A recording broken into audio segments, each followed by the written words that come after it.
Hi backers, big news today, so I want to come to you with another video update.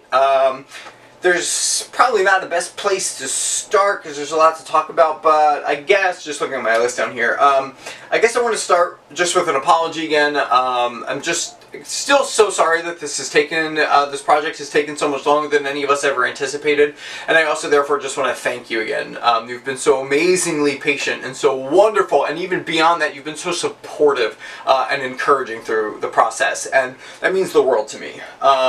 It really, really does. We'll get back to that in a moment.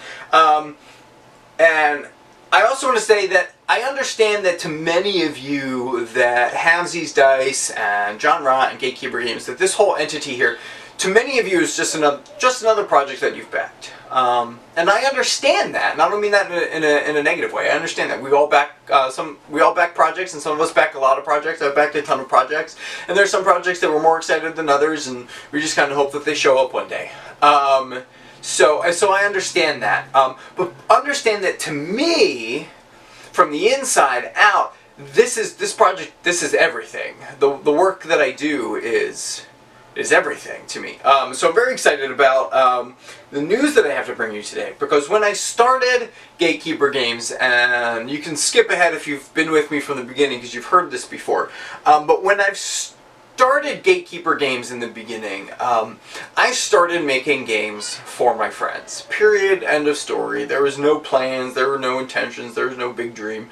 I just wanted to make games for my friends. And one day I made a version of a game that is now called The King's Armory, but I brought it to the table for my friends just to play. And my friends were the ones that told me that I needed to publish it. So I took them at their word. So I started making games for my friends, and I published at my friend's request. And I said from the beginning that anybody that backs my projects, and anybody that ever even plays one of my games, backer or not, whether they played it at a friend's house, whether they bought it or not, however they came upon it, and I guess now I can say whoever will one day roll my dice, are my friends, that I feel like they are friends that came into my house to play my games in the first place, and they're the ones that I'm making the games for and making the dice for now and these days going forward. So that's the reason why I run my company the way that I do. This very personal, like, business fluffy sort of stuff I don't care to deal with. The personal thing, and so this is everything to me. I do what I do for you. Like you are my friends. That's why I'm going to respond to every comment. I'm going to respond to every email. When I write you any email, I'm going to address you by name, and I'm going to sign my own at it, because this is the way that good friends treat each other and talk to each other and fill each other with respect. So that's why I do what I do. So that said, in this process, when I'm watching my friends suffer, waiting for something for so long, and so much stuff that's out of my control, if it's in my control, I'm going to do something about it, like making sure we have the right factory, like firing the one that's selling the project illegally and getting rid of them, and then choosing the right one from the other ones, and then making sure that the colors are filled the right way, so it's not the spotting and things like that I showed you in the previous videos. When there's something in my control, great, but so much on the timeline has been out of my control, with the factory going wrong in the first place, and then having to choose the new factories, and then once I have the new factory, having them re-prototype everything, because they have to get the colors right, even though somebody else already did. They don't have their formulas, so doing that again, and everything just taking so much longer than it could. And there's a new thing that's almost holding up the works. It's holding it up by about 10 days. So it's not going to be a net issue, but I'll tell you about that in a little bit. It's a big deal, but we've turned it into a small deal as much as we can. So now here's the big news. Now when something finally came into my realm of control that could expedite the process, I grabbed onto it. So the big news is that my wife Anne and I have made the decision together to air freight all of the dice from the entire project. No sea freight. That's going to take 45 days and deliver in August. We're going to air freight everything and fulfill in July. Woohoo! So unless customs screws with me, or the plane loses our cargo, it falls out of the cargo bay. Unless one of those dramatic things that you read in the risks and challenges of every project, unless one of those horrible things, again, out of my control, happens, then you're going to get your dice in July. Congratulations! Okay. Why?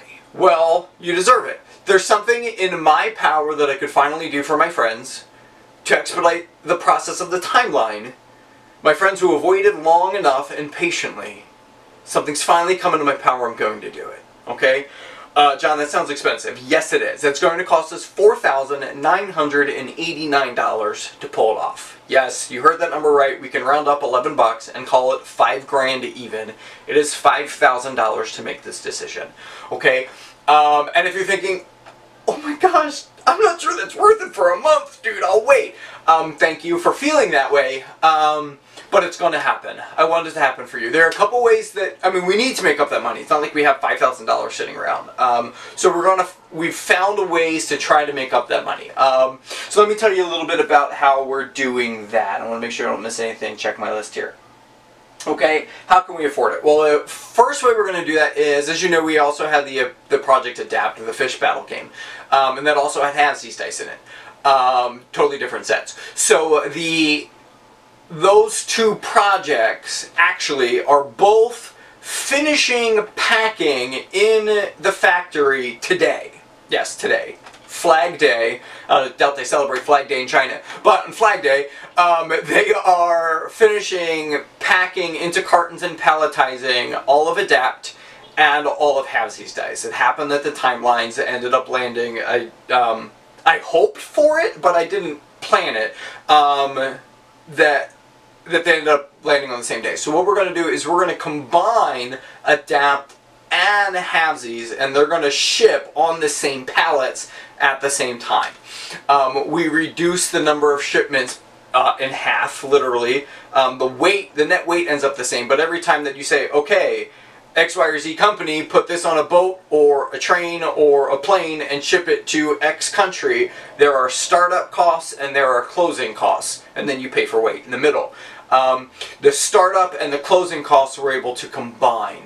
The middle weight, the middle price based on the weight is pretty much the same, but that's actually one of the, I mean, they're the biggest numbers, but the numbers on the end add up for each lane. So if I'm shipping something to France and I'm shipping something to the US, I'm shipping something to multiple locations in the US for different fulfillment centers or what have you, then each one of those has a beginning and a closing cost, and we're going to merge those. That's one way that we're going to make up some of that cash. The other way is actually really interesting. My wife's really excited about it, which is exciting that she's excited about it, is that the other way that we're going to make it up is we did budget and plan for US-based fulfillment centers. We're going to work with Amazon fulfillment, and we're going to work with, we're hoping to work with Level 99 fulfillment. If you know Level 99 games, they make all their Devastation of N9's BattleCon games. Good guys over there, by the way. They use their shipping warehouse as a fulfillment house also. Little known fact, but it's a pretty decent deal.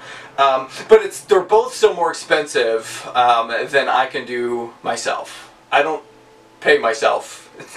It sounds stupid saying it, but I don't pay myself. Not once in 3 years has our family chosen profit over our friends. I don't think that we'll probably ever do it. We'll choose survival over something fluffy. I mean, we have to pay bills, or I can't make sure that you get stuff. But we've never chosen profit over our friends. So one thing that I can do for free is my own time. I can offer my own time. So I'm going to pack 1,900 orders of Halfsies Dice and the 700 something orders of Adapt games by myself with some friends helping from our house. So our living room is going to be full of stuff, and we're going to do home fulfillment on a really giant order. So that's going to save an awful lot, and make up most of that. And then there's still going to be a little bit that is just coming out of pocket. And when you look at that small number at the end there, that the financial cost, there's the time cost, and you look at the financial cost, you're just like, yeah, then we're going to do that. So, yay! Congratulations, that's the big news. Halfsies Dice, short of custom screwing with us, we just started it screwing with somebody else. Chad Krazan, however you say his last name, from BGG had Prospectus, and he just sent out an update saying that his games showed up in the US, but they're not shipping because customs are messing with him. It happens. Customs is there for a reason. They're trying to keep us safe, so they pick random stuff in order to inspect. Okay, so yay! All right, chair moved because I want to talk to you about the Heir. The Heir dice. Okay, yes, it was one of the first ones. Your memory serving you correctly. It was one of the first ones that was approved and manufactured along with Yin Yang, Psionic Combat, and Moonlight Sonata way back in like January. Okay, so here's what happened. This is the original, the Heir. The one that was in the video with Little John laying next to the little puppy in the picture, okay? And this is what they then prototyped trying to copy, because I sent these there and said make it look like these. And they sent me these and I said, it's close enough. I'll take it. I'll take it. You're a different factory. You don't have the same color formula to make it exactly the same. You're just doing eye color matching and trying to get as close as you can. I'll take it. It's good enough, okay? It works. I approve that. I think that honors the request. Because I want to honor it because it's like, this is the Heir. This is my baby, like, almost literally. It's A, my favorite colors, and then B, therefore our company colors, and C, it is, I named it the Heir after Little John. It's like my baby, okay? So, but then when they promised me this but sent me this, I took issue. I said, no, because they made those ones in January. I was like, yay, they're done. And they never actually sent me a copy of the final run and for that particular set. And I just asked for it about a month and a half ago, and I said, I need to see it. I need to see it. So they sent it to me, and I was like, no, it looks too much like Mithril. This is the Heir, and this is Mithril, but this is what it was supposed to be. So I said, scratch it. Let's do this all over again, because it's not acceptable. This is not what I asked for. This is not what I told you to make, and it's not even what you promised me. And the factory did a great job. Please understand, the factory's done an amazing job. Our dice factory has done, they've prototyped the different ones a bunch of different times for us to make sure that we got it right, and the colors are great, and the angles are great, and the paint's great, and the half and half's great, and the translucent's great. All the dice are amazing, but these shades were off in the final run, and it just got lighter and lighter and lighter. So I said, I'm sorry, we have a bunch of sets coming through. There's just this one that's just too important. We have to redo it. So this is what the original ones were, and then these are the new ones that they sent. And instead of getting lighter, it got a half shade darker, and I said, I'll take it. I'll take it. Let's do it. It looks great. It's actually a really cool blue. So, so I really like it. So the Heir has been refined again in order to get way closer to the original intent, the original promise. So, yay, that's the Heir. All right. Okay, next big point of news is, brace yourself, the MSRP, that is manufacturer's suggested retail price on Halfsies Dice, has officially gone up. During the campaign, I told you that these dice will MSRP at $10 each in retail, so you're getting them for as low as $7 per set, and that's an amazing price. And it was true, because it's 30% off. It is now $12 per set. Yeah, $12 per set. Why? Well, they're designer dice. When you have plain black dice with white paint like this, okay, it's very easy. And that's why if you go into your local store and your dice bin, you're going to get one of these for like 30 cents. 50 cents at the most. Okay? It's one color. It's black. It's kind of hard to screw up black, right? And then it's white paint, which of course we're going to have in droves. This isn't something that we need to do testing and experimenting on. Black is black, white is white, and we've made ourselves one solid dice. There's no pearl, there's no shine, there's no translucence. Okay? When you then jump to colors, okay, it gets a little bit more expensive. And then when you jump to 2 colors with shine, this is a Chessex dice. I love Chessex's dice. When you have 2 colors, okay, and a little bit of sparkle, now when you go to this one at Chessex's booth, you're going to pay $1.25 for this one right out of their booth. Why? Well, it's way more difficult. There's 2 colors. We have to get both colors right, and it's not black. What shade of blue? Did we get the blue right? How many times does that take? And we know that that could be a problem. We had the problems with the red, with the magma dice and things of that sort too. And the gold, what color, you know, what shade of gold? How are we going to make that yellow? Because there's no gold. And there's no gold color. It's only how do we make yellow look like gold. So the gold, and then the sparkles, and then the 2 colors, and the ejection and the mix, and then and then we're done. Okay, it's a lot more work. It's like step up, step up, step up. Then when you go to buy one of these, it's going to be even more expensive. Why? Because each step gets more expensive. There are a number of things that go into MSRP. MSRP is like 5 times manufacturing rate or what have you. But what sets the manufacturing cost is the difficulty, how much time it takes to make it, how many redos they have to do. If we can get it right every time, like a solid black die, there's no redo, so it's super cheap. When the blues are coming off weird or the reds are coming off weird every now and again, we have to redo that one. They just throw it out and they make a new one. So if they're going to make 2,000 dice, they're going to end up making like 2,300 or whatever their error rate is, depending on the different dice. When you have 2 colors and they're going to blend, we talked about this before, you shoot one color in, you shoot the other color in, and however it finishes, you call it the die, and you're happy about it.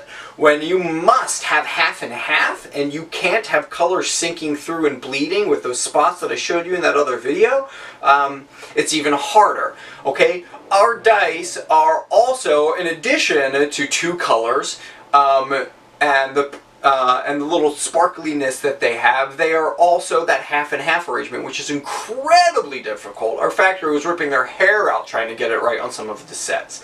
And then, beyond that, it's also semi-translucent. How do you put enough ink in there so that when you look at it, it looks like a solid entity, yet not enough ink in there, just a little not enough, such that when it's backlit, it actually shines brighter. So it's very, very difficult, and they work very, very hard for it. And all of the costs that we've had in making things right, and making things right, and making things right is increasing the MSRP. How does that affect you? Not at all! We managed to make the product for you, you're getting it, don't worry, everything's going to be good for you, but the MSRP in the future is going to go up to $11.95 is what it's going to be set at. These dice are more difficult to create, they are a designer board game dice, and the MSRP will accurately reflect the difficulty and the price paid for them. Standard MSRP in the board game industry is about ×5 manufacturing costs. Some people do ×5 landing costs, which includes freight, blah, blah, blah. But our freight got completely berserk, and we don't want that to affect people in the future, so we're not including it. 5 times manufacturing cost equals MSRP, plus or minus, and you round off to a pretty number. Gatekeeper Games have consistently done less than ×5. King's Armory was less than ×5. Adapt is going to be less than ×5. Halfsies Dice is less than ×5. That's the way we do things. We do things less than ×5 because, well, I want you to be able to afford it, because I would like to be able to afford it. But $11.95 is going to be the MSRP. What does that mean for you? It means that you got an even better deal than you initially thought. So if you saved 20% before, you can increase that by 20%. So you're at like 24, 25% off what you had paid before. If you paid 30% off, you're now at about 36% off. So congratulations. That's good news. And looking at this, it's done. So if you've updated your address, it was for August or July. It is now officially July, and the only reason that'll change is if Customs decides that it must, and we're gonna pray against that. Then that's it. I love you guys, my friends. Okay, you don't have to feel like my friend. If you want to feel like that's a little too much for me, I am your customer, and I'm content with that. Okay, I completely and totally respect that. Otherwise, the default is friendship. Thank you guys so very much for your time and for your friendship and for your support. So next time you see me will theoretically be when I am surrounded by tons and tons of boxes and thousands of dice doing a packing party. So I look forward to seeing you then. We will also be at Gen Con for those of you who are interested and will be attending. I would love to see you there. We will be at booth number 2926. I'll put a picture of the map there, and we are there. Alright, and we look forward to seeing you there, but I will see you again for another update. May or may not be video, might just be pictures because we have 1,000 people here. Doing a packing party in July. It's exciting. Alright, take care. Thank you again very much.